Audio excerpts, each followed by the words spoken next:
We are to our second and final daisy cocktail, the Margarita, which means daisy in Spanish, I believe. This cocktail, I think, is my #1 seller, and this is one of those cocktails that I find to be a bridge. It's a beverage bridge, aka a bevy bridge. This is something that people of different demographics, ages, genders, mindsets get together on. Drinking, unfortunately, is fraught with all of the problems that the rest of our society is fraught with. A gentleman will say, hey, can I have a glass that's not girly? Which glasses don't have gender. Certain products are associated with different races. Cognac, one of the finest things in the world, and I've worked places where they talk shit about the cognac and made the Hennessy way more expensive to detract from black people coming. And if you mess with me, I'll tell who you are because you're still in business. But that's another story. So the Margarita is loved by young, old, by rookies, by veterans. It's just a cocktail that people can really rally around. And if I had to do one cocktail at an event, if I chose a Margarita, I would not be disappointed. And again, if you've got a tequila cocktail on your menu, please put Margarita in the name. I'm all about character, I'm all about correctness, but the thing I'm most about is your restaurant not closing.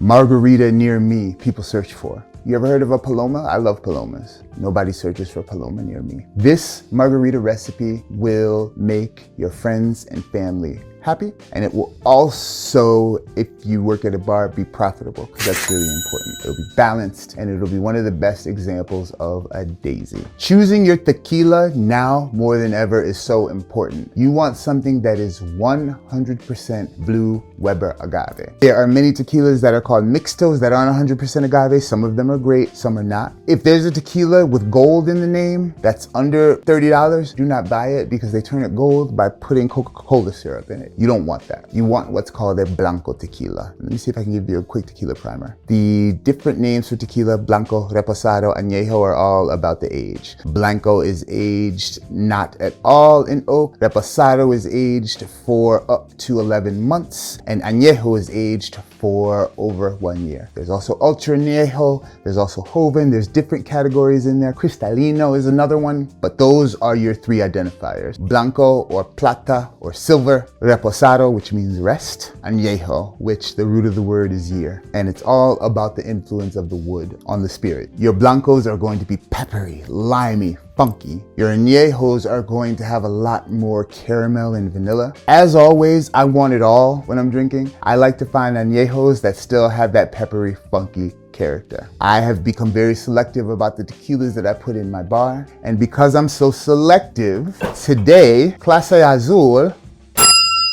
is not what the hell we using. This shit is overrated. I'm sorry, whoever makes it, I love you. Please keep giving it to me. I'm gonna keep buying it. It's overpriced for what you're gonna get in the bottle and for the quality, although some of my most annoying guests make lamps out of this. And probably some nice people make lamps out of it too. I digress. So instead, we're gonna use George Clooney's finest. We're not using no damn Casamigos. For what it is and for how much it is, it's not a good buy. That's it. That's the answer.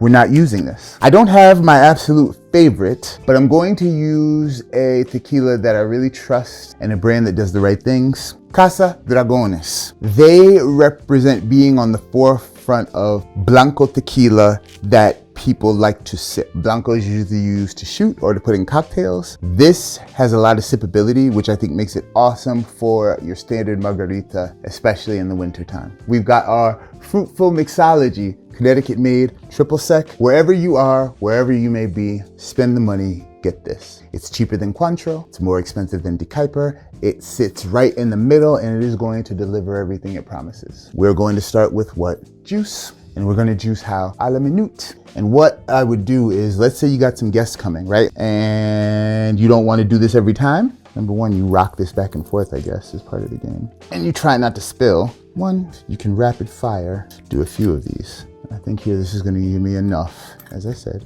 for 2 beverages. All right, let's just see what they gave us. If this is full, it's 1.5 ounces. Wow, less. To be safe, about 3 of those halves is enough for 1 cocktail if you're not measuring. Start with our cheapest, smallest ingredient first. 3/4 ounce lime juice. Agave nectar is perfect to add a 1/4 ounce of to your margarita. But I didn't prep none, so this is simple syrup, and this is what we're going to use. Don't judge me. The beauty of serendipity, folks. So a 1/4 ounce, 3/4 ounce, triple sec. Boop. And now 2 ounces Casa Dragones. You've seen this recipe before, but I bet you ain't never seen it broken down like this, and that's why I'm dope. Wow. 1, 2. And what are we gonna do? We're gonna shake with our less than ideal shaker, and that's all right. Because we're good at what we do, and we make it work. See what I'm talking about? This thing is stuck. You see what I'm talking about? I'm telling you, these things is the devil. God damn, I'm gonna get to, okay, there we go. When straining my margarita, ice is the last thing I add. Ice should be the last thing that hits any vessel you're using, I believe. Because why? If I add an appropriate amount of ice and I've got more cocktail in here than will fit in this glass, that means I'm throwing something away I could have given to my guest. Where they do that at? Not here. That's beautiful. I've never had a person see that and question me, ever. If you may be worried about what your guests will say about that, I'm here to tell you not to worry. Let's see how our ice goes. That is a reasonable amount of ice for a cocktail. You see, it's right near the top. All that down there is just love and liquid. I even think I could add a little more and it still be legit. 1 more, perfect. If this had salt on the rim, I'd have just enough room for it. This is a drink where you can play with a wash line. I find people are less concerned about how high the drink goes when there's ice in it. Why? I have no damn idea. And so to garnish, we're gonna use a dried lime for one reason and one reason only, because it looks cool. Do not serve your margarita without a fresh wedge of lime. But it looks dope, so we can rock with it. And you know what else we can do? We can add a little Christmas tree to it. How about that? The mint, just adding it at the end, if I don't slap it, it's not gonna add too much flavor. It's just gonna give a little oh Tannenbaum, that energy to our situation here. Now, that's how we live in. And I think that looks dope. The other little point I'm making here is for your Christmas cocktails, you don't need to buy anything that you don't normally have to make them look Christmassy. Do not try to use an ingredient just to color a cocktail. Don't add some green food coloring to here or red food coloring. This is your Christmas margarita, and I think it should make folks happy. Get a glass with some Christmas adornment, but it bothers me when people start messing with good drinks just to make them look like a temporary event. So what do we have?